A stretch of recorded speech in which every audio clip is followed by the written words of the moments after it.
Thank you गुरुजी, शुक्राना गुरुजी।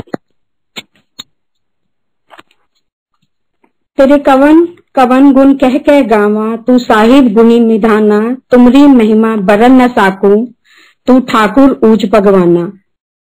गुरुजी, आपकी महिमा मैं तो क्या, देवी देवताएं भी नहीं कर सकते गुरुजी। दुनिया में किसी भी डिक्शनरी में कोई वर्ड ऐसे नहीं है जो आपकी महिमा कर सके। आपकी रहमतों का कोई बखान नहीं है गुरुजी, कोई वर्ड्स नहीं है। मैं अपनी जर्नी गुरुजी के साथ शेयर करने से पहले संगत जी, आज का अपना एक सत्संग शेयर करूंगी आपसे। मुझे ये सेवा, आज सत्संग सेवा शाम को 4 बजे मिली, तो मैंने गुरुजी का लख लख शुक्राना किया कि आपने मुझे ये सेवा बख्शी गुरुजी, और अपनी रहमत मुझ पे बनाए रखना। और मैंने यूट्यूब पे ये शब्द लगा लिया, गरीब निवाज गोसैया मेरा, माथे छतर दरे, ऐसी लाल तुझ बिन कौन करे, नीचो ऊंच करे मेरा गोविंद, काहू ते ना डरे, ऐसी लाल तुझ बिन कौन करे। संगत जी, जैसे ही गुरबानी यहाँ पे 9:45 पे मैंने लॉग इन किया आज के सत्संग में, गुरुजी ने वही शब्द चला दिया। उन्होंने मुझे बताया ये सेवा ऐसे ही नहीं मिलती है, बहुत बहुत कर्मों से मिलती है, गुरुजी की बहुत रहमतों से मिलती है। और गुरुजी हमेशा कहते हैं मेरे दरबार में कुछ भी कोइंसिडेंस नहीं होता, जो भी होता है मेरी मर्जी से होता है। और जब गुरुजी ने मुझे ये सेवा बख्शी तो मैं सोच रही थी, गुरुजी मैं तो एक पेड़ से गिरे हुए पत्ते की तरह रुल रही थी। ये शब्द लगाने का मकसद भी मेरा यही था कि आपने मुझे इतनी उच्ची सुच्ची सेवा बख्श दी, मैं तो इस काबिल भी नहीं हूं मेरे मालिक, वही बुलवाना जो आप बुलवाना चाहते हो। गुरुजी कहते हैं कि सत्संग करन वाले दा भी कल्याण ते सत्संग सुनन वाले दा भी कल्याण। गुरुजी कि पिछले दिनों से कुछ ऐसी कृपा हो रही है, गुरुजी रोज सत्संग मुझे मेरी जो लाइफ जर्नी है शेयर करने का हुक्म दे रहे हैं और मैं कर रही हूँ। और गुरुजी का ये है सत्संग, संगत से इंटरेक्शन का बहुत ही सुंदर तरीका है सत्संग शेयर करवाना। पता नहीं आपकी सारी बातों के जवाब गुरुजी पहले जब वो फिजिकल फॉर्म में जो थे गद्दी पे तब भी ऐसे देते थे और गुरुजी अब भी ऐसे देते हैं। पता नहीं किस संगत के सवाल का जवाब किसके सत्संग में मिल जाए, किसकी बीमारी, किसका दुख, किसका रोग कहाँ कौन से सत्संग से दूर हो जाए, ये मेरे मालिक से बेहतर कोई नहीं जान सकता। शुक्राना गुरुजी, बहुत बहुत शुक्राना। आपने मुझे अपनी ब्लेसिंग शेयर करने का ये प्लेटफॉर्म दिया। अपनी जर्नी की मैं स्टार्टिंग 1992 से करूंगी, क्योंकि मेरी स्टार्ट जो जर्नी हुई वो गुरुजी से 2003 में हुई, लेकिन 1992 में जो मुझे प्रॉब्लम शुरू हुई वो 2003 तक चली, जब तक मैं गुरुजी की शरण में नहीं पहुंची। मैरिज के कुछ समय बाद ही मेरी तबीयत बहुत ज्यादा खराब रहने लगी, इवन 6 महीने तक के बाद ही एक बार जो स्टार्ट हुआ मेरी बीमारी, ये एक नॉर्मल डायरिया से शुरू हुई और डॉक्टर्स के पास गए, नॉर्मल फिजिशियन के पास। उसने बोला इंडाइजेशन है, कहीं से इन्फेक्शन हुआ है, आप ये 5 दिन की मेडिसिन एंटीबायोटिक कोर्स कीजिए, आप ठीक हो जाएंगे। ठीक है, 5 दिन का एंटीबायोटिक का कोर्स किया, कुछ फर्क नहीं पड़ा। 3-4 दिन के बाद फिर फिजिशियन के पास गए, फिर उसने कुछ एंटीबायोटिक्स चेंज करी, फिर कुछ फर्क नहीं पड़ा।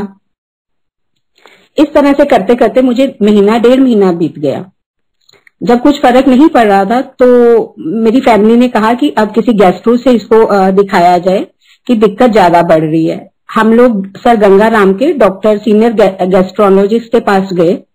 उन्होंने मेरे सारे मेडिकल चेकअप किए, डायग्नोसिस तो कुछ नहीं आया जिस वजह से मुझे दिक्कत हो रही थी। उन्होंने बोला एक तो मेंटली स्ट्रेस हो सकता है और दूसरा जो मेरा HB 1 महीना पहले एक जो नॉर्मल ह्यूमन बीइंग का होता है 12 ग्राम, वो 6 ग्राम रह गया था। तो डॉक्टर के लिए ये बड़ी हैरानी की बात थी कि कोई इनको ब्लीडिंग नहीं हुई, इंटरनल कोई ब्लीडिंग नहीं है, बाहर से कोई चोट नहीं लगी, तो फिर एकदम से ये HB इतना डाउन कैसे आ गया। लेकिन वो चाह के भी कोई डायग्नोसिस नहीं ला सके। उस दिन से जो मेरा डॉक्टर्स का चक्कर शुरू हुए वो गुरुजी के शरण में आने तक नहीं रुके। वो 10 साल ना मेरे पे किसी दवा ने काम किया और ना ही किसी दुआ ने। बहुत ज्यादा टफ जर्नी थी संगत जी, बहुत ज्यादा। कुछ भी खा नहीं पाती थी, कुछ भी पी नहीं पाती थी। डॉक्टर्स के पास जाते थे, वो जब जितनी बार जाती थी वो पहले एंटीबायोटिक्स, फिर स्ट्रॉन्ग एंटीबायोटिक्स। जब उनको कुछ नहीं समझ आया तो उन्होंने ऑरली स्टेरॉइड्स पे डाल दिया। जब उस पे समझ नहीं आया तो फिर उन्होंने क्या किया, मुझे 2001 में जो मैं हॉस्पिटलाइज्ड हुई तो मुझे अल्सरेटिव कोलाइटिस उन्होंने डायग्नोज कर दिया। वो शायद वो दवाइयों या स्टेरॉइड्स का असर था। और उसमें क्या होता है, आपकी सारी आंतों पे जख्म हो जाते हैं, छाले हो जाते हैं, और ऑलमोस्ट मेरी सारी आंतें, जिसको पैनकोलाइटिस उन्होंने नाम दिया, सारी आंतें ऑलमोस्ट गल चुकी थी। बहुत ज्यादा टफ था। इन बिटवीन मुझे 2 बेबीज भी हो गए थे, एक बेबी बॉय और एक बेबी गर्ल। लेकिन दिक्कतें ऐसी थी कि खत्म होने की बजाय अब वो बढ़ती चली जा रही थी। Financial issues, family problems, property related बहुत सारे जो कंट्रोवर्सीज है वो फैमिली में स्टार्ट हो गई थी। मीन्स ये कह सकते हैं, गुरु जी के सामने बैठ के बोल रही हूँ कि दुनिया की कोई ऐसी दिक्कत, कोई ऐसी परेशानी नहीं थी जो मेरे पास नहीं थी। एक चक्रव्यूह में ट्रैप्ड थी मैं, बहुत बुरी तरह से। कई बार तो अरदास करती थी, मालिक मुझे उठा लो, मुझे नहीं जीना। और जब बच्चों का मुंह देखती थी तो अरदास करती थी, हे बाबा जी इतनी लाइफ दे देना कि इनको बड़ा कर सकूं, इतनी स्ट्रेंथ देना, इतनी एनर्जी देना। लेकिन प्रॉब्लम्स थी कि खत्म होने की बजाय बढ़ते चली जा गई। 2002 में एट द एज ऑफ 30 मेरे हस्बैंड को हार्ट स्ट्रोक हुआ। बहुत मैसिव हार्ट स्ट्रोक था, और पता नहीं कैसे हम टाइम पे हॉस्पिटल चले गए और अंकल की जान बच गई। और डॉक्टर्स ने बोला कि आपके हस्बैंड बाल बाल बचे हैं, क्योंकि यंग एज का जो हार्ट अटैक होता है वो बहुत डेंजरस होता है। इससे बहुत कोई मुश्किल ही बच सकता है। मैं कैसे उनको हॉस्पिटल ले गई मुझे नहीं पता। पहले मुझे यही लगा जब उनके राइट शोल्डर में दर्द हुआ कि इनको शायद मस्कुलर पेन हो रहा है, क्योंकि मेरे दिमाग में दूर दूर तक भी नहीं था कि इनको हार्ट स्ट्रोक हो सकता है। प्रॉपर्टी रिलेटेड इश्यूज से, जैसे मैंने आपको पहले बताया कि हमारी जो प्रॉपर्टी थी वो जॉइंट फैमिली में थी, और मेरे फादर इन लॉ ने वो प्रॉपर्टी अपने ब्रदर के नाम करी थी मेरी मैरिज से पहले, without, I don't know what was the reason. और अब ये था कि जिस घर में हम रहते थे वो घर भी हमारा नहीं था, और जिस शॉप पे हम काम करते थे वो भी हमारी नहीं थी। और 8-10 साल से उसी के रिगार्डिंग फैमिली में प्रॉब्लम्स चल रही थी। तो मेरी एक फ्रेंड गुरुजी से जुड़े थे 2000 में, तो मैं उनसे हमेशा अपनी प्रॉब्लम शेयर करती थी। तो वो मुझे कहते थे तू मेरे गुरुजी के चल, क्योंकि वो भी काफी बीमार थे और गुरुजी के जाते जाते उन्हें काफी हील किया था। लेकिन गुरुजी की कॉल आ रही थी और मेरा कार्मिक अकाउंट इतना कॉम्प्लिकेटेड था कि मैं चाह के भी वहां नहीं पहुंच पा रही थी। अब day by day condition worse होती गई। मेरा बेटा भी चाइल्ड बाय बर्थ ही अस्थमैटिक था। चेंजिंग वेदर में ये होता था कि उसको भी हॉस्पिटलाइज कराना पड़ता था, वो भी स्टेरॉइड्स पे जाता था, नेबुलाइजर उसको दिया जाता था, इनहेलर उसको दिया जाता था, ड्रिप लगाई जाती थी, लेकिन उसको कोई फर्क नहीं पड़ता था, खासकर दिवाली के आसपास और होली के आसपास जब चेंजिंग वेदर होता है। मैं अल्सरेटिव कोलाइटिस की पेशेंट थी, मुझे भी महीने में 1-8 बार हॉस्पिटल जाना पड़ता था, आईसीयू में एडमिट होना पड़ता था। और मेरे बच्चे उन दिनों बहुत छोटे थे, जो बाहर खड़े होके मेरे से मिलने के लिए तरसते थे, क्योंकि आईसीयू में मिलना अलाउड नहीं होता, जैसे सब जानते हैं। अब हस्बैंड को भी हार्ट प्रॉब्लम हो गई, और हस्बैंड भी महीने में 2 महीने में 1 बार उनको भी हॉस्पिटलाइज होना पड़ता था। तो जब भी मैं उनको अपनी प्रॉब्लम बताती वो मुझे गुरुजी के जाने को कहते, लेकिन मैं चाह के भी नहीं जा पा रही थी, क्योंकि शाम को गुरुजी के यहाँ जब सत्संग होता था, बच्चे छोटे थे, प्रॉब्लम्स बहुत ही, मुझे लगता था मैं कैसे वहां पहुंच पाऊंगी। मेरे पेरेंट्स भी मुझे देख के बहुत परेशान होते थे, खासकर मम्मा मेरे लिए जगह जगह अखंड पाठ साहिब रखवाते थे। We belong to a Sikh family, और अरदास करते थे कि बाबा जी इन्हों जिंदगी बख्श दो, इधर बच्चे बहुत छोटे हैं। कहते हैं माँ की अरदास, माँ की दुआ भगवान भी नहीं मोड़ते। यही मेरी माँ की अरदास गुरुजी के चरणों में पहुंची।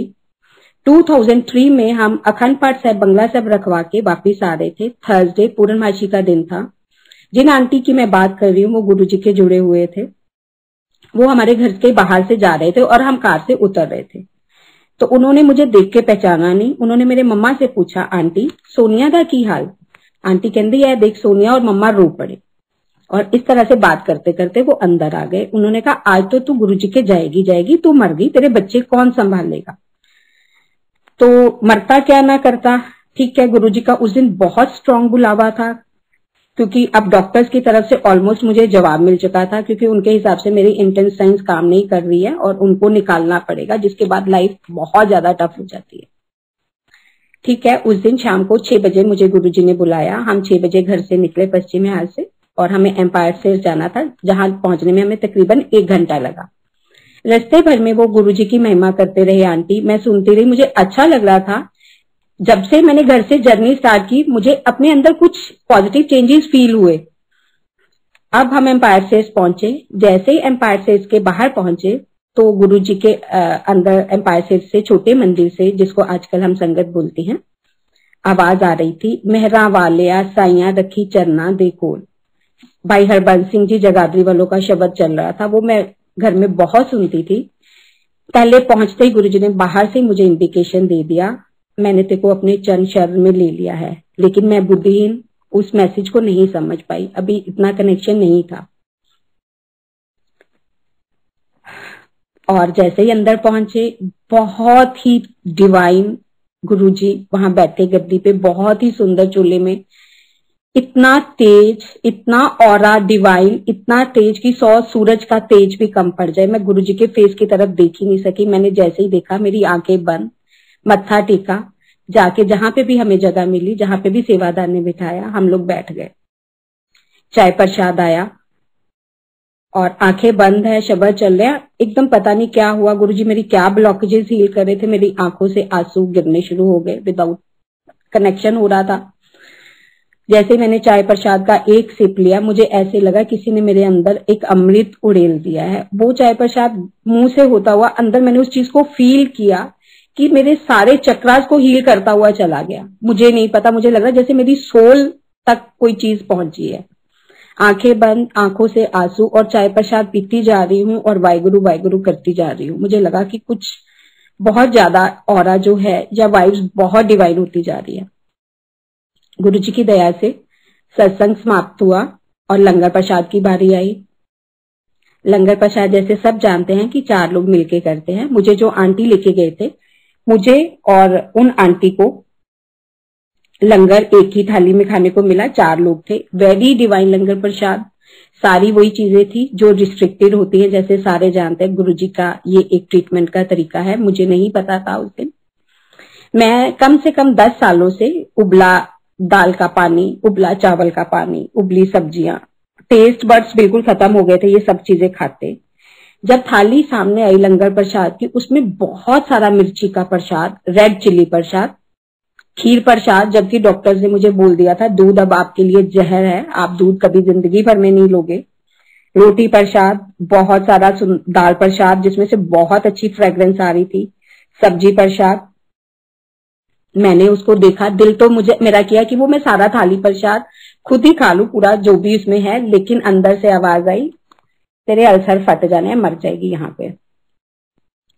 मैंने उन आंटी को देख के आंखों से मना कर दिया, मैं ये प्रसाद नहीं खा सकती, मैं मतलब इशारा किया कि मैं मर जाऊंगी। वो कहते खा ले ये दवाई है तेरी। और मैंने कहा ये दवाई है, मुझे लगता है कि आज तो सोनिया तू यहाँ से मतलब पत्ता कटेगा। इतनी ब्लेसिंग्स होने के बाद भी मैं उस चीज को नहीं समझ पा रही थी। मैंने एकदम से मेरी नजर गुरुजी पे पड़ी तो गुरुजी मेरी तरफ ही देख रहे थे, तो मैं एकदम से अंदर तक जैसे शिविर कर जाता है कोई, मैं डर गई और बिना विदाउट एनी इफ बट्स मैंने वो लंगर प्रसाद खाना शुरू कर दिया। संगत जी जैसे जैसे वो एक एक गराई, एक एक ग्रास मेरे अंदर चला जाता गया, मुझे नहीं पता वो अमृत था क्या था, गुरुजी ने उसमें क्या था। मेरी हीलिंग ऐसी थी कि मैं वो वर्ड्स में डिफाइन करना बहुत मुश्किल है। गुरुजी ने मेरा ऑरा चेंज कर दिया, मेरी सोल चेंज हो गई एकदम से। कोई बीमारी, कोई कुछ मुझे आसपास भी नहीं आ रहा था, क्योंकि घर में ये होता था मैं एक सिप पानी का भी लेती थी, I had to rush toilet, मुझे टॉयलेट जाना पड़ता था, जहां मतलब स्टूल में मैं ब्लीड करती थी। लेकिन वहां मुझे 2 से 2.5-3 घंटे हो गए बैठे गए। मैंने चाय प्रसाद लिया, मैंने पूरा अपना लंगर प्रसाद फिनिश किया, लेकिन मुझे कोई भी ऐसा नहीं लगा कि मुझे कोई प्रॉब्लम हो रही है। अब वापसी की बारी आई आज्ञा लेने की, तो एम्पायर स्टेट में छोटे मंदिर में जैसे गुरुजी सिंहासन पे विराजमान थे, हमने मत्था टेका और उन आंटी ने मुझे बोला, गुरुजी को बोला, गुरुजी ए मेरी फ्रेंड। तो गुरुजी ने बोला मेरी तरफ देख के, जा कल्याण किता तेरी फ्रेंड दा भी। फिर मैं बुद्धिहीन कर्मों की मारी हुई, ऐसे कैसे कल्याण हो जाता। मन में सोच रही हूँ बहुत अच्छा लग रहा है गुरुजी बात करे, लेकिन फिर भी सोच रही हूँ कि मैं 10 साल से परेशान हूँ, मैंने 10 साल से अन्न का दाना ठीक से नहीं खाया, मेरे बच्चे इतना परेशान है, मेरे घर में इतने कलेश है, मेरे अंकल बीमार हैं और मतलब ये कह रहे हैं कल्याण किया, मैं इतना इतना पाठ करती हूँ और हर मंडे में शिवजी महाराज जी के जाती हूँ, वहां जल चढ़ाती हूँ, और मुझे इतना नहीं समझ आ रही कि महाशिव साक्षात मेरे सामने बैठे मेरा कल्याण कर रहे हैं और मैं उसको एक्सेप्ट नहीं कर पा रही। पर गुरु जी के वचन तो गुरु जी के वचन हैं, वो उन्होंने तो वो पूरे होने ही होने हैं, वो तो पत्थर की लकीर है। तो गुरुजी ने जब ये 2 वर्ड्स में मेरी जिंदगी बदल दी, मेरी लाइफ में यू टर्न लेना शुरू कर दिया। उस दिन वो 2 वर्ड्स में गुरुजी ने मुझे जो थी एक न्यू लाइफ ब्लेस कर दी। हमने मत्था टेका, घर आ गए। अब अंकल को आके मैंने बताया, उस दिन अंकल मेरे हस्बैंड मेरे साथ नहीं थे, तो आके बताया, उनको विश्वास नहीं हुआ और वो कहते ऐसे कैसे हो सकता है। 1-2 बार वो मेरे साथ गए, लेकिन उनको तब भी इतना ज्यादा ट्रस्ट बिल्टअप नहीं हुआ। गुरुजी अब उनका जो ट्रस्ट है, जो फेथ है, वो सबसे ज्यादा है फैमिली में। एक सत्संग उनके रिलेटेड सुनाती हूँ कि जैसे गुरुजी कैसे अपने से जोड़ते हैं। एक दिन क्या हुआ कि अंकल को किसी मीटिंग में जाना था और मेरा वो सत्संग डे था। अंकल ने हमें मुझे बच्चों को छोटे मंदिर के बाहर उतार दिया और मेरे ब्रदर, तब तक मेरी सारी फैमिली जुड़ चुकी थी, मेरी मम्मा पापा ब्रदर सब लोग, तो उन्होंने आना था। उन्होंने कहा आप उनके साथ वापस आ जाना, मेरी मीटिंग है, मैंने जाना है। तो मुझे बहुत बुरा लगा कि आप गुरुजी के दर से ऐसे बाहर से कैसे वापस जा सकते हो। तो उन्होंने कहा नहीं बहुत जरूरी मीटिंग है। तो मैं अंदर छोटा सा मुंह लेके गई, गुरुजी को मत्था टेका, ऊपर फर्स्ट फ्लोर पे मुझे स्थान मिला बैठने का, मैं बैठ गई और अंदर मन ही मन अरदास कर रही, गुरुजी आज अंकल को वापस बुला लो। 10 मिनट 15 मिनट बीते होंगे, अंकल वापस। मैं हैरान परेशान, मैं क्या हुआ, धीरे से पूछा। कहते ये आगे 2-3 रेड लाइट छोड़ के मेरी गाड़ी बंद हो गई, तो ना गाड़ी आगे ना पीछे, और बीच सड़क पे बंद हो गई। तो मैंने कहा जय गुरुजी प्लीज गाड़ी स्टार्ट करा दो, मैं वापस आ रहा हूँ। और गाड़ी स्टार्ट हो गई और मैं वापस आ गया। ये है हमारे गुरुजी। तब तक मैंने जैसे पहले बताया सारी फैमिली गुरुजी की शरण में जा चुकी थी। गुरुजी ने मम्मा को ब्लेस किया फर्स्ट टाइम में, आंटी तुसी आंदे रिहा करो। उसमें गुरुजी ने मम्मा का कल्याण किया। पापा को ब्लेस किया, सरदार जी चौपाई साहब दा पाठ किया करो। पता नहीं इन ब्लेसिंग्स में गुरुजी ने कितने जन्मों जन्मों के कष्ट हमारे काट दिए, उनके काट दिए, हमें नहीं पता, ये सब गुरुजी को पता है। जैसे मैंने बताया 2003 में मेरी जर्नी स्टार्ट हुई थी और उससे सालों पहले प्रॉपर्टी कॉन्फ्लिक्ट फैमिली में चल रहे थे। 2004 तक आते आते गुरुजी ने वो प्रॉपर्टी जो हमारा हिस्सा था और जिन चाचा जी के नाम थे, उन्होंने बड़े प्यार से हमें ब्लेस कर दी, हमें दे दी। गुरुजी की ब्लेसिंग ऐसी हुई, बिना किसी झगड़े के, बिना किसी लड़ाई के, बिना किसी मीटिंग के। वो खराब नहीं थे, हमारा समय खराब था, गुरुजी ने वो समय सीधा डालना शुरू कर दिया। वो जो चीज हमारी थी उन्होंने, गुरुजी ने बड़े प्यार से, बड़ी ब्लेसिंग्स के साथ हमें दी, घर और शॉप दोनों।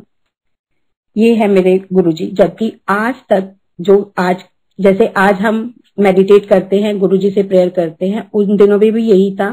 गुरुजी से कोई बात करने का हुक्म नहीं था। गुरुजी की मौज आती थी, वो अपने आप बात करते थे। और ये था जैसे ही हम गुरुजी के शरण में जाते हैं, मंदिर में एंटर करते हैं, तो हमारे जन्मों जन्मों के बही खाते गुरुजी के आगे खुल जाते हैं।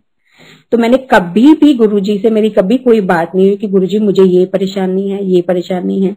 अंकल जब मत्था टेकते थे तो गुरुजी उनको बोलते थे जा सरदारा ऐश कर, और गुरुजी ने मुझे बोला जा तेरा कल्याण किया।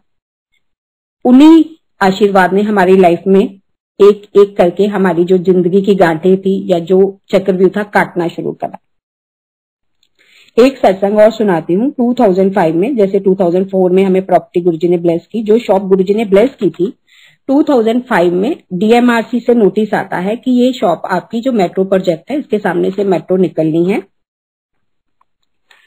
तो अब ये मोर देन हाफ शॉप उस प्रोजेक्ट के अंदर चली जाएगी और उसका आपको कोई कंपनसेशन नहीं मिलेगा।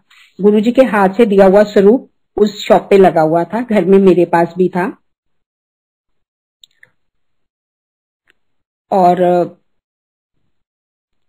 गुरुजी से हम रोज प्रेयर करते थे, गुरुजी जो चीज बख्शी है, कभी स्वरूप के आगे ही उसको आप जानते हो कैसे करना है। विद इन 15 डेज वो हमारे पास नोटिस आया कि मेट्रो ने very first time in metros history, metro ने अपना रूट चेंज कर लिया था। मेट्रो का रूट जो हमारी शॉप के आगे से निकलना था, ऑपोजिट साइड से निकल गया। जो एक अपने आप में बहुत बड़ा मिरेकल था। जैसे गुरुजी डॉक्टरों की डॉक्टरी फेल करते हैं, गुरुजी ने उस दिन वो कानून ही हमारी अपनी संगत को बचाने के लिए बदल दिया, क्योंकि हमारा जो सोर्स ऑफ इनकम था वही था। अब इन बिटवीन मेरे डॉक्टर्स के पास चक्कर कम हो गए थे, स्टेरॉइड्स धीरे धीरे कम हो रहे थे, लेकिन अभी भी गुरुजी मुझे हील कर रहे थे। लाइफ ब्लेस हो चुकी थी, लेकिन अभी हेल्थ ब्लेस होनी थी। जैसे मैंने आपको बोला कि मेरा बेटा बाय बर्थ अस्थमैटिक था। गुरुजी के पास जाते जाते वंस अ वीक हम गुरुजी के यहाँ जाते थे छोटे मंदिर में। कब उसका अस्थमा ठीक हो गया हमें पता ही नहीं चला, कब उसको नेबुलाइजर उसका छूट गया, जो डॉक्टर्स कहते थे इनहेलर उसको होल लाइफ लेना पड़ेगा, कभी उसका टचवुड गुरुजी की ऐसी दया चेंजिंग वेदर में उसका गला तक नहीं खराब होता। कोरोना पीरियड आया, कोविड पीरियड आया, हमें उसका डर था कि इसके लंग्स वीक है, इसको हिट ना करे, क्योंकि वो पूरे एक्सपोजर में रहा सारे कोविड पीरियड में। उसको गुरुजी ने कुछ नहीं होने दिया। ये है मेरे गुरुजी। जबकि आज तक, जैसे मैंने बार बार बोल रही हूँ, कि मैंने कभी भी गुरुजी को एक भी प्रॉब्लम के बारे में नहीं बताया। बस जब मैं जाती थी एम्पायर स्टेट, उनको कहती थी जीवन नैया की डोरी आपके चरणों में रख दी है, अब आप ही ब्लेस करना गुरुजी, सब आपने ही देखना है। और गुरुजी ने मेरी डोरी अपने हाथ में ले ली जीवन नैया की। 2005 की होली थी और मैंने गुरुजी के यहाँ गए, उस दिन हमारा सत्संग डे था। और गुरुजी के यहाँ ये है, मैं कभी भी कुछ भी लेके नहीं गई, अलाउ नहीं था, वहां गुल्लक नहीं थी। दुनिया का एकमात्र ये ऐसी जगह थी जहां आप खाली झोली, खाली पर्स, खाली पॉकेट, खाली हाथ जाते हो और झोलियां भर के आते हो। लेकिन उस दिन होली थी, मेरा मन किया मैं गुरुजी के लिए एक बुके और एक तिलक लाल गुलाल का पैकेट में लेके गई और गुरुजी के चरणों में रखा। गुरुजी ने मुझे उस दिन फर्स्ट टाइम पूछा कित्थों आई तू, तो मैंने एकदम से डर के चौंक के बोला गुरुजी तिलक नगर। तो उन दिनों हम तिलक नगर रहते थे। तो गुरुजी बहुत जोर से हंस के बोले जा फिर तिलक लगा, अत्थे की कर दी पई। गुरुजी ने बात की, मुझे बहुत अच्छा लगा, लेकिन गुरुजी की वो बात वो नॉर्मल बात नहीं थी। उस दिन उन्होंने मुझे ब्लेस किया था और ये बात मुझे 2018 में जाके, जब मैं बड़े मंदिर बैठी थी, मुझे उस बात का जवाब मिला कि गुरुजी ने उन 2018-19 तक आते आते मुझे मेरी हर प्रॉब्लम से ओवरकम कर दिया था। तिलक कौन लगाता है जब आप विक्ट्री लेते हो किसी चीज पे, तो मैंने अपनी हर प्रॉब्लम से ओवरकम किया था। मुझे गुरुजी ने विजय दिलवाई हर चीज से और मुझे ब्लेस किया था उस दिन बहुत। ये गुरुजी की हर बात में मतलब होता है, मतलब कुछ भी, नथिंग इज कोइंसिडेंस, कुछ भी कोइंसिडेंस नहीं होता। गुरुजी का हर वर्ड में बहुत गहरा मतलब होता है, जो हमारे जैसे बुद्धिहीनों के समझ में नहीं आ सकता जब तक गुरुजी की कृपा ना हो। अब क्या था, मुझे जैसे मैंने बोला गुरुजी ने मुझे ब्लेस कर दिया था न्यू लाइफ, लेकिन हेल्थ अभी थोड़ा कॉम्प्लिकेटेड साइड ही था। तो 2006 में सिर्फ गुरुजी ने मुझे एक बार पूछा। 2006 में गुरुजी ने मुझे सुभाष नगर में एक घर ब्लेस किया, जहां गुरुजी का छोटा सा हमने मंदिर बनाया। गुरुजी का स्वरूप था और मैं घंटों गुरुजी के स्वरूप से बातें किया करती थी। और यहाँ पर आते धीरे धीरे गुरुजी ने अब मुझे हेल्थ ब्लेस करनी शुरू कर दी। मेरे स्टेरॉइड्स कम हो गए, मेरे ऑलमोस्ट स्टेरॉइड्स खत्म हो गए, एंटीबायोटिक्स बहुत खत्म हो गए और मैं अब होम्योपैथिक पे आ गई। कहाँ इतने हैवी डोज स्टेरॉइड्स, कहाँ नॉर्मल होम्योपैथिक की मेडिसिन दिन में 2 या 3 बार लेनी। मुझे बहुत गुरुजी ने ब्लेस कर रहे थे, बहुत ज्यादा। और 2007 में हम लोग गए डॉक्टर्स के पास, क्योंकि डॉक्टर कह रहा था कि आपका 2002 से क्लोनोस्कोपी हो चुकी है और आपकी जो प्रॉब्लम है वो एग्रीवेट कर जाती है, डाइवर्ट हो जाती है कैंसर की तरफ। आप एक बार अपना क्लोनोस्कोपी करवा लीजिए, क्योंकि हो सकता है कि आगे आने वाले टाइम में आपको दिक्कत हो। तो मैंने कहा नहीं, मुझे नहीं करवानी, अब मैं तो ठीक हूँ, क्योंकि मैं तो कोई अब दवाई चल नहीं रही और अब मुझे वो प्रॉब्लम जो होती है बार बार नहीं होती और गुरुजी की दया से मैं सब कुछ खा पी भी पाती हूँ। डॉक्टर ने कहा नहीं, ऐसा नहीं होता, ये प्रॉब्लम कभी भी किसी भी फेज में डाइवर्ट हो जाती है। तो उसके कहने पे हमने बालाजी एक्शन में हॉस्पिटल में हमने क्लोनोस्कोपी कराई 2007 में। तब तक गुरुजी महासमाधि ले चुके थे। तो जब मेरी क्लोनोस्कोपी हुई तो डॉक्टर ने मेरे से पूछा आप कौन सी मेडिसिन ले रहे हो।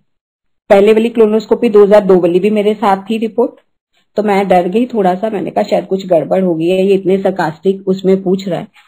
तो मैंने कहा डॉक्टर साहब मैं कोई मेडिसिन नहीं ले रही, मैं सिर्फ होम्योपैथिक, वो भी कभी कभी लेती हूँ, रूटीन मेरी उसकी भी नहीं है।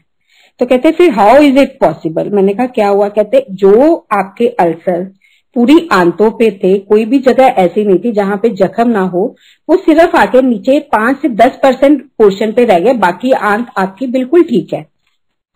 तो ये मैं और मेरे अंकल थे, हम दोनों के मुंह से निकला जय गुरु जी। तो डॉक्टर ने मेरी वो दोनों रिपोर्ट्स ली और वो दोनों रिपोर्ट्स मेडिकल काउंसिल में गई डिस्कस करने के लिए कि ये पॉसिबल कैसे है। तो यहाँ पर गुरुजी ने डॉक्टर्स की डॉक्टरी भी फील कर दी। अब 2007 का 26 में 2007 का मैं एक सत्संग अपने बेटे के रिलेटेड शेयर करती हूँ। 2007 में जनवरी या फरवरी का टाइम था, मेरी फ्रेंड एक एस्ट्रोलॉजर के पास जा रही थी। तो गुरुजी हमेशा मना किया करते हैं कि आपको एस्ट्रोलॉजर्स के पास नहीं जाना चाहिए, उनका ज्ञान जो है वो अधूरा होता है, तो वो आपको वेले चक्रों में डाल देते हैं। मैं इंटेंशनली नहीं गई थी, मुझे कुछ नहीं पूछना था, बस उसके पास उस दिन कन्वेंस नहीं था तो मैं उसको अपनी गाड़ी में ले गई। ये मेरी जिंदगी की सबसे बड़ी गलती थी। उसने अपने स्टॉल जो भी उसने पूछना था पूछा और उठने लगे तो उसने ऐसे ही रैंडमली पूछ लिया, पंडित जी इतने बारे भी कुछ दसो। उसने छूटते ही बोला कि आपका बेटा है? मैंने कहा हाँ है। तो उसने बोला उसकी एज 12-13 साल ही है। बहुत दुख लगा सुन के, गुस्सा भी बहुत आया। गुरुजी से वही मन ही मन माफी मांगी। अब मेरी ये रूटीन बन गई थी कि मैं जब भी सत्संग पे जाती थी, एम्पायर से छोटे मंदिर या बड़े मंदिर कहीं पर भी जहां गुरुजी बुलाते थे, तो मैं एक ही अरदास करती थी, गुरुजी अगर कोई ऐसी बात है, मेरे से गलती हुई है, मैं उस दिन उसके साथ चली गई, आपका मैंने वचन नहीं माना, अगर कोई ऐसी बात है तो प्लीज आप मेरे श्वास ले लेना, मेरे बच्चे को ठीक रखना। और उन्हीं दिनों मुझे एक ड्रीम आना शुरू हो गया। हम 3rd फ्लोर पे रहते थे कि मैं अपने बेटे को ड्रीम में छत से गिरते हुए देखती थी। घर में ये बात किसी को भी नहीं पता थी, ना बेटे को, ना बेटी को, ना हस्बैंड को, ना मम्मा को, बस मुझे पता थी और गुरुजी को पता थी। तो एक दिन मैं सत्संग से आई तो मुझे गुरुजी ने एक चेन और लॉकेट ब्लेस किया हुआ था। तो मुझे जैसे अंदर से टेलीपैथी हुई, गुरुजी कह रहे हैं कि ये तू चेन और लॉकेट अपने बेटे के गले में डलवा दे। तो मैंने उसके गले में डाल दिया। अब चलते 26 मई 2007, जिस दिन ये गुरुजी ने उसको न्यू लाइफ ब्लेस की, सैटरडे का दिन था, बहुत गर्मी थी, बच्चों के समर वेकेशन चल रहे थे। हम सारी फैमिली गुरुजी के दर्शन के लिए गए। वो फिजिकली रूप में गुरुजी के हमारे अंतिम दर्शन रहे और हमें बाहर वेरांडे में जगह मिली छोटे मंदिर में, अंदर बहुत रश था।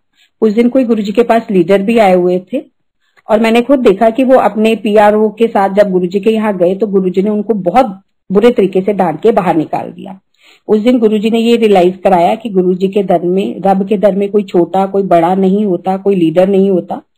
और वो सब फिर बिल्कुल पीआरओ को उन्होंने बाहर छोड़ा और बड़े आराम से अंदर जाके साइड पे बैठ के फिर गुरुजी ने उनको चाय प्रसाद ब्लेस किया। उस दिन ऐसा था कि हमें 3 से 4 घंटे गुरुजी ने बाहर बिठाया। गुरुजी कोई मेरी बहुत बड़ी मुसीबत काट रहे थे और मैं परेशान हो रही थी कि बच्चों को भूख लगी है, ये है वो है, और गुरुजी को पता था कि वो क्या कर रहे हैं।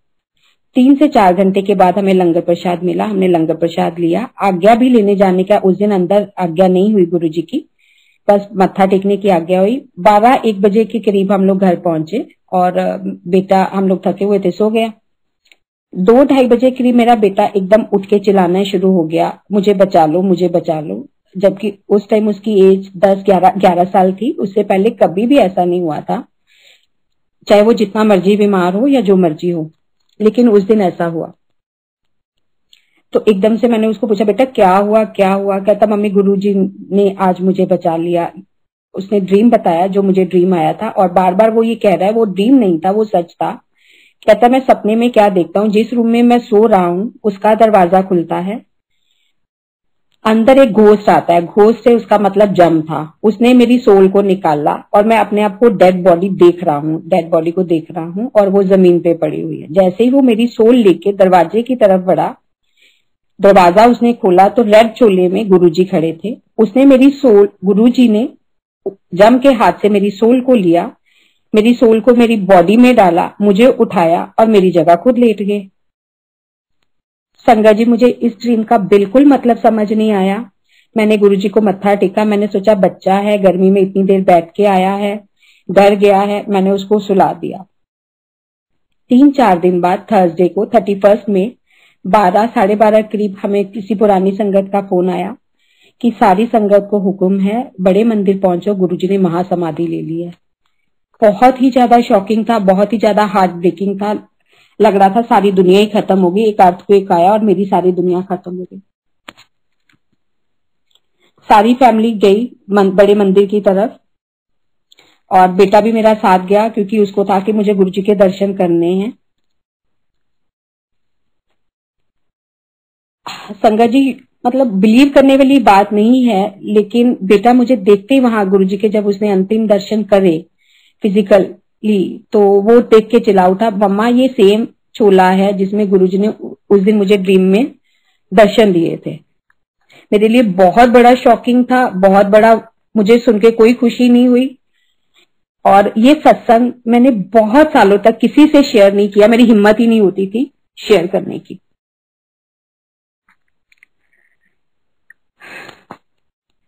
पर गुरुजी ने जैसे तैसे संभाला। इस तरह से गुरुजी ने उसकी लाइफ ब्लेस की। ये गुरुजी जानते हैं उनकी लीला क्या थी क्या नहीं, लेकिन उनकी ब्लेसिंग्स कॉन्टिन्यूसली, चाहे वो फिजिकल फॉर्म में थे तब भी और अब भी कॉन्टिन्यूसली फैमिली पे, मुझ पे, बच्चों पे बनी रही। अब तक जैसे मैंने पहले बोला, अंकल की हार्ट प्रॉब्लम ठीक हो चुकी थी, बेटे का अस्थमा ठीक हो चुका था और मेरी जो डिजीज थी वो बिल्कुल ऑलमोस्ट गो वेंट गॉन थी। 2012 का सत्संग है। मेरे बेटे के 12th के बाद जब हमने एडमिशन करवाना था तो उसका भी मन था और मेरा भी मन था बीबीए एलएलबी में उसका एडमिशन हो जाए। लेकिन ऐसा हुआ कि दिल्ली में उसका एडमिशन नहीं हो पाया। देहरादून में हमें मिली सीट तो मैंने उसका एडमिशन करवा दिया। लेकिन उसका मन था कि नहीं, मुझे दिल्ली में एडमिशन लेना है क्योंकि हर जब मैं था यहाँ पर दिल्ली में हूँ, मुझे हर हफ्ते गुरुजी के दर्शन के लिए जाना होता है। मैं वहां पर जाऊंगा तो मैं दर्शन नहीं कर पाऊंगा गुरुजी के। तो अगर गुरुजी ने मेरा एडमिशन कराना होगा तो वो दिल्ली में ही करा देंगे, नहीं तो मैं आगे पढ़ाई छोड़ दूं। हमारे लिए बहुत टफ सिचुएशन थी कि पढ़ाई ऐसे कैसे छोड़ देगा। लेकिन गुरुजी की दया ऐसी हुई कि एक दिन मैं बैठी ऐसे दिल्ली में, तब तक सारे एडमिशंस ऑलमोस्ट सारे बंद हो चुके थे और मुझे नहीं उम्मीद थी कि अगर ये गया नहीं देहरादून तो अब इसका कोई एडमिशन होगा, इसका ये साल वेस्ट ही जाएगा। तो ऐसे ही मैं पेपर खोल के देख रही थी तो उसमें लगा कि आईपी यूनिवर्सिटीज में, इंद्रप्रस्थ यूनिवर्सिटीज में कुछ सीट्स खाली रह गई थी और उसके लिए एडमिशन रीओपन हुए थे। सिर्फ 2 या 3 सीट्स थी विप्स में, Vivekananda institute of professional studies. हमारे लिए बहुत एक आशा की किरण थी। गुरुजी को मत्था टेक के गई। गुरुजी ने कैसे उसका एडमिशन कराया, नेक्स्ट टू इम्पॉसिबल था। कैसे गुरुजी ने उस पर दया करी, उसके विश्वास को वो किया और उसका दिल्ली में एडमिशन हुआ। अब गुरुजी की दया से ही इज लॉयर। गुरुजी की बहुत ब्लेसिंग्स है। ये है मेरे गुरुजी, वो आपके विश्वास की कैसे लाज रखते हैं। अब बेटी के कुछ सत्संग शेयर करूंगी। माई डॉटर जब वो 12th में थी, 2013 की बात है, उसको डेंगू हुआ और हमें 6-7 दिन पता ही नहीं चला कि उसको डेंगू है। हम वायरल सोचते रहे, बाकी टाइफाइड, क्योंकि वो जो रिपोर्ट्स में उसका डेंगू जो नेगेटिव आ रहा था। उसके प्लेटलेट्स बिल्कुल जब गिर गए, 20-1,000 रह गए, तब हमें पता चला वो डेंगू है उसको। हम उसको डॉक्टर के लेके गए बीएल के एडमिशन के लिए। तो डॉक्टर्स ने कहा अब क्या फायदा लाने का, मींस डॉक्टर्स की तरफ से बहुत क्रिटिकल थी वो। जैसे तैसे करके उसका एडमिशन गुरुजी ने करवाया हॉस्पिटल में और अब उसका बुखार नहीं उतर रहा था। मेरे छोटे ब्रदर उस दिन उसके लिए गुरुजी से बड़े मंदिर अरदास करने गए और जब उन्होंने अरदास लगाई तो गुरुजी से एक चपाती प्रसाद और कुछ कड़ा प्रसाद ब्लेसिंग्स के रूप में मेरी डॉटर के लिए मिला। जब वो बाहर पार्किंग की तरफ आए तो एक आंटी उनको मिली। उन्होंने बोला अंकल आप कहाँ जा रहे हो, जबकि उससे पहले कभी ऐसा नहीं हुआ था। तो उन्होंने बोला मेरी भांजी इस तरह से बीएलके में एडमिट है, मैं वहां जा रहा हूँ आंटी। तो वो कहते हैं मुझे भी राजेंद्र प्लेस जाना है, आप मुझे छोड़ दोगे? तो ब्रदर ने कहा हाँ क्यों नहीं। रास्ते भर ये लोग गुरुजी के अपने सत्संग शेयर करते हुए आए तो इन बिटवीन मेरा फोन ब्रदर को गया कि ऐसे ऐसे डॉटर का अभी फीवर नहीं उतर रहा है, हर 15 मिनट बाद फीवर चेक करना पड़ता है, उसके प्लेटलेट्स बहुत ज्यादा गिर चुके हैं और डॉक्टर्स ने कहा कल उसको प्लेटलेट्स भी चढ़ाने पड़ेंगे, आप अगर आ रहे हो तो रास्ते से एक थर्मामीटर लेते आना। और क्योंकि बार बार मुझे सिस्टर को कॉल करना और उनका थर्मामीटर यूज करना ठीक नहीं लग रहा। आंटी हमारी बात सुन रहे थे, तो उन्होंने कहा क्या हुआ, तो वो कहते मुझे एक ना थर्मामीटर लेना है, मैं अभी आपको उतारूंगा तो मैं केमिस्ट से परचेज कर लूंगा। आंटी कहते नहीं मेरी तो अपनी ये केमिस्ट की शॉप है, तो मैं आपको थर्मामीटर मैं दिलवा देती हूँ। उन्होंने किसी अपने सर्वेंट को फोन किया। संगत जी रात के 11:30 पौने 12 का टाइम था। कौन सी केमिस्ट शॉप थी ये गुरुजी जानते हैं। और जब वो BLK उतरे तो वो उनके जो जिनको उन्होंने फोन किया था अपने सर्वेंट को, वो थर्मामीटर लेके BLK के इमरजेंसी गेट के पास ही खड़े हुए थे। आंटी कहते मेरा घर अंकल पास है, अब आप ये थर्मामीटर लेके जाओ, मैं यहाँ से पैदल चली जाऊंगी। जैसे ही उस थर्मामीटर से हमने डॉटर का बुखार चेक करना शुरू किया, दिन 2 या 3 बार हमने फीवर चीखे, फीवर डाउन आना शुरू हो गया। और वो जब प्रसाद जो गुरुजी ने ब्लेस करके बड़े मंदिर से भेजा था मैंने उसको खिलाया। तो उसके रात को जब लास्ट टेस्ट हुआ जो लेट नाइट होता है उसका प्लेटलेट्स का, तो नर्स ने आके मुझे बोला कि अब कल से आपको प्लेटलेट्स जो चढ़ने थे वो नहीं चढ़ेंगे क्योंकि इसके प्लेटलेट्स काफी ज्यादा बढ़ गए हैं, तो डॉक्टर्स कह रहे हैं अब चढ़ाने की जरूरत नहीं पड़ेगी। ये है मेरे गुरुजी, शुक्राना गुरुजी। अब एक सत्संग मैं अपनी डॉटर के रिलेटेड 2019 का ही शेयर करूंगी। 2019 में 2020 सॉरी संगत जी 2020 जब लॉकडाउन लगा था, उसका अपना सैलून है और वो मेकअप आर्टिस्ट है और ऑल ओवर जब वेन्यूज पे उनको मेकअप बुकिंग्स मिलती हैं तो वो जाते हैं। तो उसकी 19th ऑफ मार्च 2020 की बुकिंग थी लखनऊ में ब्राइडल। जैसा कि हम जब जानते हैं कि कोविड की तब हलचल शुरू हो चुकी थी फरवरी के एंड से ही, तो मेरा मन बहुत घबरा रहा था जैसे जैसे इसका जाने का दिन पास आ रहा था कि इसको जाना चाहिए या नहीं जाना चाहिए। तो मैंने गुरुजी से अरदास लगाई कि गुरुजी जो आप ठीक समझो वो करना। 17 मार्च को 2020 को मैंने अपने घर में एक फैमिली सत्संग रखा, उसमें मैंने जो इसके टिकट्स थे गुरुजी के दरबार में रख दिए, प्रिंट आउट निकाल के एयर टिकट्स। मैं क्या गुरुजी जैसे आप चाहते हो वैसे करना। और 18 अक्टूबर को इसने 19 मार्च को सॉरी संगत जी 19 मार्च को इसने सुबह निकलना था और 18 मार्च को रात को इसके फोन पे ईमेल आता है कि फ्लाइट इज कैंसल्ड और उसकी जगह वो कोई फ्लाइट भी नहीं दे रहे हैं। इसके लिए ये बहुत शॉकिंग था। ये बार बार कह रही थी कि मम्मी कमिटमेंट इज कमिटमेंट, ऐसे कैसे ये हो सकता है, वहां मैं क्या जवाब दूंगी, ये है वो है। लेकिन मुझे पता था गुरुजी इसको बहुत ब्लेस कर रहे हैं, कोई ना कोई संकट इसका बहुत ज्यादा टल रहा है। तो जैसे हम सब जानते हैं कि 19 मार्च को वहां पर कनिका जो एक सेलिब्रिटी थी वो कोविड पॉजिटिव पाई गई और उन दिनों सारे होटल्स बंद हो गए। 20 मार्च को सारे यूपी के बॉर्डर सील कर दिए गए, कोई फ्लाइट कोई ट्रेन कोई वो नहीं था। जबकि मेरी डॉटर ने बहुत जाने की कोशिश की, अगर फ्लाइट कैंसिल हो गया है तो मैं बाय रोड चली जाऊंगी, मैं बाय ट्रेन चली जाऊंगी, लेकिन गुरुजी ने इसको अपनी जगह से हिलने तक नहीं दिया। और उसके बाद जैसे हम सब जानते हैं 22 मार्च से जो लॉकडाउन खुला वो कैसे चला 3 से 4 महीने, और जो कोविड का हुआ, ये फर्स्ट वेव की बात मैं बता रही हूँ। तो इस तरह ये है हमारे गुरुजी, वो कैसे अपनी संगत की रक्षा करते हैं और कैसे उनको ब्लेस करते हैं। क्योंकि हम ये सोचते हैं जो हम सोच रहे हैं वो ज्यादा अच्छा है, लेकिन गुरुजी को पता है किसको कैसे ब्लेस करना है। एक सत्संग 2015 का मैं अपने मम्मा के घर का शेयर करना चाहूंगी।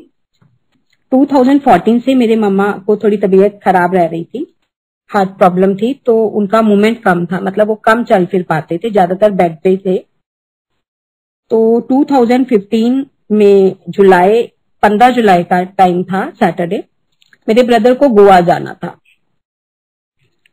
और जब उन्होंने गोवा के टिकट्स कराए तो उसके बेटे, छोटे बेटे की तबीयत खराब होने लगी, मींस उनका प्रोग्राम कैंसिल होने पे आ गया। लेकिन जब उसने गुरुजी के आगे अरदास लगाई स्वरूप के आगे, तो गुरुजी ने कहा नहीं आपने टिकट कैंसिल नहीं कराने, टेलीपैथी जैसे गुरुजी कहते हैं कि मेरे स्वरूप भी गल करेंगे, तो स्वरूप से उसको लगा कि नहीं, मुझे यहाँ नहीं रुकना है, मुझे अपनी फैमिली को लेके गोवा जाना है। तो मेरी ड्यूटी लगी उस दिन मम्मा के साथ रुकने की। 15 जुलाई 2015 की बात है। रात को 12-1 बजे का टाइम है। हम लोग 5 लोग घर में थे, मैं, मम्मा, पापा, मम्मा की मेड और एक मम्मा की अटेंडेंट।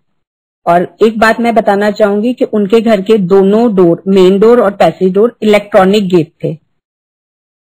12-1 बजे हम खाना खा के सोए। मुझे ऐसे लगा किसी ने बहुत जोर से मेरा पैर झकझोड़ा है और मैं एकदम डर के उठ गई विदाउट एनी रीजन। मैं उनके ड्राइंग रूम की तरफ बढ़ी। मेरा कोई काम नहीं है, मुझे कुछ नहीं पता, मैं नींद में जा रही हूँ, मुझे कौन लेके जा रहा है। ड्राइंग रूम का दरवाजा लॉक था, मैंने दरवाजा खोला। जैसे ही मैंने दरवाजा खोला मेरी नींद एकदम से गायब। सामने बंद स्प्लिट एसी था जिसमें से शॉर्ट सर्किट हो रखा था और नीचे सोफे पे आग की लपटें गिर रही थी। मुझे कौन, गुरुजी कैसे भगा रहे थे मुझे नहीं पता। मैंने फटाफट भाग के पहले पैसेज डोर खोला, फिर मेन डोर खोला। सिर्फ माइक्रो सेकेंड्स में सारी लाइट घर की चली गई। अगर वो गेट गुरुजी ना खुलवाते तो हमें से कोई चाह के भी नहीं निकल सकता था, क्योंकि एग्जिट सिर्फ घर का वही था। इन बिटवीन मैंने आके शोर मचाना शुरू कर दिया, बाहर भागो, आग लग गई है। मम्मा जो चल नहीं पाते थे, गुरुजी ने उनको कैसे शक्ति दी कि वो धीरे धीरे चल के बाहर आ गए। और सारी जो भी 5 लोग थे हम लोग बाहर आ गए। फायर ब्रिगेड को फोन किया, फायर ब्रिगेड गुरुजी ने नहीं आने दी। क्या रीजन था आगे बताती हूँ। बहुत लेट था, हम लोगों ने, पड़ोसियों ने बड़ी कोशिश करी, पानी डालो, जो सिलेंडर्स होते हैं, लेकिन फायर एक्सटिंग्विशर से करके कुछ नहीं। देखते ही देखते हमारे 15 मिनट के अंदर हमारा घर जो था 3 मंजिल जल के बिल्कुल वो। मम्मी भी चिल्ला रहे हैं बाहर बैठे, गुरुजी कित्थे हो, आओ। मैं भी चिल्ला रही हूँ, गुरुजी आओ। सुन क्यों नहीं रहे, आप तो कभी किसी की पुकार नहीं टालते हो। लेकिन गुरुजी सुन रहे थे और कुछ लीला कर रहे थे। इन बिटवीन मम्मा की तबीयत खराब हो गई, उनको मुझे सुबह 4 बजे हॉस्पिटलाइज कराना पड़ा। 6-7 बजे डॉक्टर्स ने बोला कि उनके कुछ मेडिकल इक्विपमेंट्स जो थे घर में वो आपको लाने पड़ेंगे। और मैं बड़ी परेशान से घर में आई। अंदर इतना सेक था कि अभी भी मैं अंदर जाने की हालत में वो बिल्डिंग नहीं थी। तो मैंने लॉबी से देखा, छतों के सरिये बाहर आए हुए हैं, पंखे टेढ़े हुए हैं, सब कुछ जल के खाक। और आंखों में आंसू लेके मन ही मन पूछ रही हूँ, गुरुजी तुसी यह की कर देता। अब जो भैया भाभी आएंगे, बच्चे आएंगे, मेरे घर मेरी जिम्मेवारी पे छोड़ गए थे, मैं उनको क्या जवाब दूंगी। एकदम मेरी नजर लॉबी पे पड़ी। गुरुजी का स्वरूप पड़ा था मीडियम साइज का, वो बिल्कुल ठीक ठाक, ना तो उसके कांच में तरेड़ आई, ना उसके ऊपर कोई कालिक चढ़ी, ना कुछ। तो देख के मुझे जैसे गुरुजी ने जवाब दिया, मैं तो यहीं पर था। फिर मेरे मन में सवाल आया, गुरुजी ने अगर यहीं पर था तो घर क्यों नहीं बचाया। पर वो मालिक है, उनकी लीला वही जाने। और जब हमें 4-5 दिन बाद ऐसे ही कोई ब्रदर के फ्रेंड उनको कंसोल करने आए, कोई टेलीपैथी या जो भी उनको था वास्तु के एक्सपर्ट से, तो उन्होंने मेरे ब्रदर से पूछा कि आपके कितने बच्चे हैं। मेरे ब्रदर ने बोला मेरे 2 बेटे हैं। कहते छोटा बेटा आपका ठीक है। उन्होंने कहा हाँ बिल्कुल ठीक है। तो फिर उन्होंने बोला, जैसे गुरुजी जवाब दिला रहे थे, बाकी किसी की कोई औकात नहीं है, गुरुजी ने हमारे सवाल का जवाब दिया था कि करने कराने वाला मैं हूं, अपनी बुद्धि को ज्यादा चलाने की जरूरत नहीं है। उनका घर ड्यूप्लेक्स था। उसने ये बोला कि आपके छोटे बेटे पे कष्ट था, आप किसी गुरु पीर को मानते हो। तो गुरुजी, वो मेरे ब्रदर ने बोला हाँ हम गुरुजी को मानते हैं। तो कहते वो गुरु नहीं रब है, जो आज आप ये आपके साथ हुआ है, ये सारी लीला काल ने रची थी आपकी फैमिली के लिए, आपके छोटे बेटे के लिए। और उसको आपके गुरु ने निकाल दिया, आपकी फैमिली को निकाल दिया, और जो भी कष्ट आपकी फैमिली पे, आपके बच्चों पे था, वो उन्होंने इस घर पे दे दिया। ये जवाब हमें गुरुजी ने उस पर्सन के थ्रू दिया जो मैं बार बार पूछ रही थी, गुरुजी कहाँ थे आप। गुरुजी कह रहे थे मैं तुम्हें बचा रहा था। संगत जी मानो रोज न्यूज़पेपर में पढ़ते हैं, सोते सोते ये हो गया, घर में आग लगी, ये हो गया, वो हो गया। मानने की बात है, गुरुजी ने एक सेक भी, एक आंच भी 5 लोगों में से किसी को नहीं आने दी, बाल तक बांका नहीं होने दिया। उन्होंने मुझे खुद पैर जगोड़ के उठाया, मेरे से सारे दरवाजे खुलवाए और सबको सेफ निकाल दिया। और गुरुजी ने इतना ब्लेस किया कि जब मैं ये जुलाई जैसे बात बता रही हूँ इंसिडेंट है, उससे पहले 31 मई को महासमाधि दिवस जो डुगरी में होता है, ब्रदर को वहां से एक ईद प्रसाद वहां से ब्लेस हुआ था। वो ईद उन्होंने वहां से लाल कपड़े में लपेट के गुरु जी के मंदिर में रखी हुई थी। जब उनका नया घर बना वही जहां जला था, डिमोलिश होके जब वो सारा हुआ, तो वो ईद प्रसाद उसके नियम में लगा। मतलब गुरुजी को पता था ये समय आने वाला है, उन्होंने पहले मई में ही उस चीज के लिए उनको ब्लेस कर दिया था। विद इन अ ईयर वो उनका जला हुआ घर गुरुजी ने बनवाया, बहुत सुंदर घर ब्लेस किया गुरुजी ने। इन बिटवीन डिमोनेटाइजेशन भी हुआ, मेरे मम्मा भी गुरुजी के चरण शरण में चले गए, गुरुजी ने उनको फूलों की तरह अपने चरण शरण में ले लिया। लेकिन गुरुजी ने जैसे खुद खड़े होके उनका घर उनको दोबारा से ब्लेस किया। ये है गुरुजी। उनकी किसी भी मेहर पे शक करना हमारी बेवकूफी है। जब आप गुरुजी की शरण में चले जाते हो तो उनकी हर करनी के आगे मस्तक झुका दो, यही आपकी ब्लेसिंग्स हैं, सरेंडर कर दो। गुरुजी भी कहते हैं मन्नो, मंगो नहीं मन्नो। तो उनके हर बहाने को मानो, उनको हर टाइम शुक्राना करो, शिकवो नहीं करो, यही गुरुजी की ब्लेसिंग्स है। यही जब आप गुरुजी की शरण में आ जाते हो तो यही जिंदगी जीने का तरीका गुरुजी आपको सिखा देते हैं। ये सबसे बड़ी ब्लेसिंग्स होती हैं, क्योंकि वही संगत, वही इंसान गुरुजी के चरण शरण का हकदार है जो उनके हर बहाने को माने, उनके हर चीज में शुक्राना करे। यही चीज सेंस ऑफ ग्रेटिट्यूड जब यहाँ आके डेवलप हो जाता है तो संगत जी यू आर ट्रूली ब्लेस्ड। जब आपके इफ बट्स यहाँ आके खत्म हो जाते हैं और आप उनके हर बहाने को तहे दिल से स्वीकार कर लेते हो, यही आपकी सबसे बड़ी ब्लेसिंग्स है। अब सेकेंड वेव जो आई कोविड की, उसके दरमियान मैं अपना पापा का एक सत्संग शेयर करूंगी। 21 मार्च 2021 में उन्होंने अपने घर के लिए एक सोचा हुआ था कि वो सत्संग करेंगे, फैमिली सत्संग ही। लेकिन उससे पहले 19-20 मार्च को ही पापा की तबीयत खराब हुई। ही वॉज डायलिसिस पेशेंट, हफ्ते में 2 बार उनका डायलिसिस होता था। तो मिडनाइट रात को ही हमें 19 मार्च को उनको लेके जाना पड़ा बीएलके। बीएलके में उनको कोविड पॉजिटिव डिक्लेयर कर दिया गया और एडमिट कर लिया गया। हमारे लिए वो बड़ा शॉकिंग था कि ये अब कैसे करेंगे, क्योंकि वो विदाउट मेरे ब्रदर और अपने अटेंडेंट के बिना 1 मिनट भी नहीं रहते थे। और वहां पर ना तो कोई मिलना अलाउड था और ना ही अटेंडेंट उनका अलाउड था। 2-3 दिन पापा बीएलके में रहे। उसके बाद 24 मार्च को गुरुजी ने उनको भी अपनी चरण शरण में ले लिया। हमारी फैमिली के लिए बहुत बड़ा सेटबैक था, लेकिन मन में यही था जब आप गुरुजी से जुड़ते हो तो वो सहने की शक्ति भी खुद देते हैं। एक ही सवाल था मेरी सिस्टर के मन में, बार बार वो यही कहती थी, गुरुजी उन्होंने एक सत्संग की तो उनको आप कर देते, रहमत कर देते, जो उन्होंने माना हुआ था, एक सत्संग एटलीस्ट उनको मिल जाता, आपकी वो महिमा कर पाते। आपने उनको वो सत्संग ही नहीं ब्लेस किया और उनको अपने चरण शरण में ले लिया। लेकिन गुरुजी की महिमा, गुरुजी की जो करनी है वो वही जानते हैं, हमारी वहां तक पहुंचना बस की बात नहीं है। उसके बाद जो हमने प्रलय देखी वो कभी किसी ने नहीं देखी, सारी दुनिया जानती है। जो उसके बाद हाल हुआ, ऑक्सीजन नहीं मिल रही थी, मेडिसिन नहीं मिल रही थी, आपको क्रीमेशन अपनों का नहीं कर पा रहे थे। तो जब ये हमने सब देखा तो हमें समझ आ गया गुरुजी की लीला क्या थी। सिर्फ 2 दिन या 3 दिन में गुरुजी ने पापा को जो उनके कर्मा से उनसे कटवा के क्लियर करके अपने चरण शरण में ले लिया।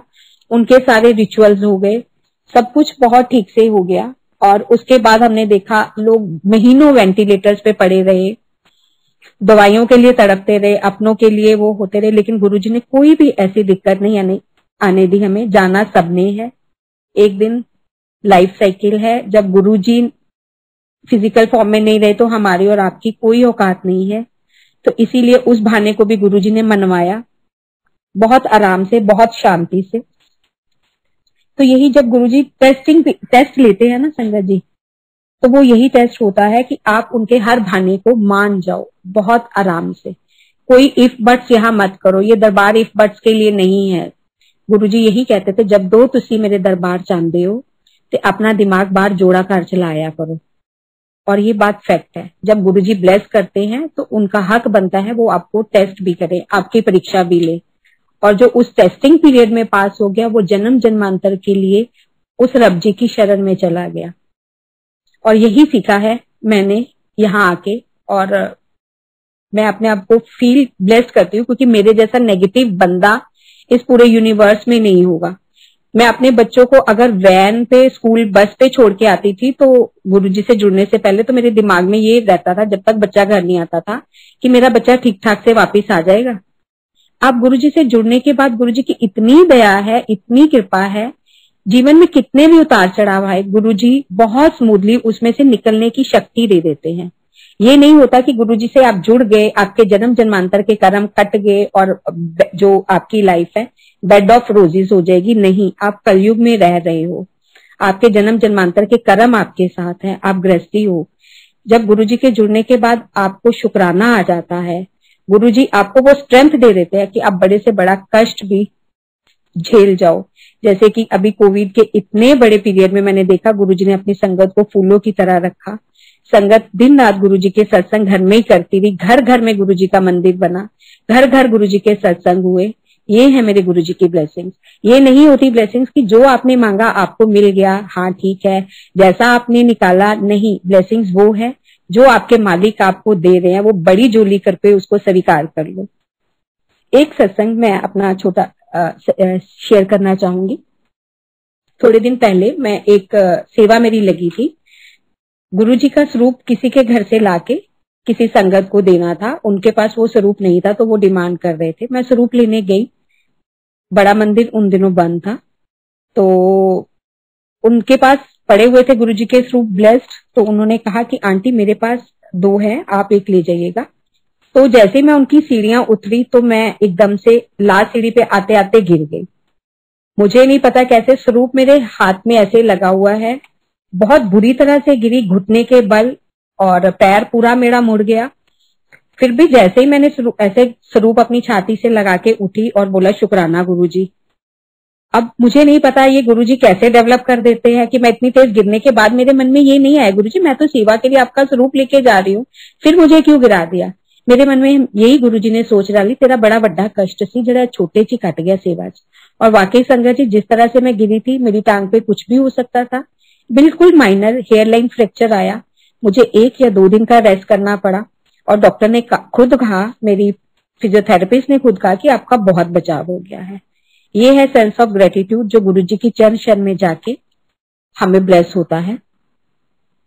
गुरुजी सारी संगत पर दया करें, सारी संगत को ब्लेस करें। इसी तरह से अगर गुरुजी मैंने कुछ गलत बोल दिया मुझे माफ करना। आपकी कृपा सारी संगत पर ऐसे ही बनी रहे, रहमत ऐसे ही बनी रहे, आप सबको ऐसे ही ब्लेस करते रहो। जय गुरुजी।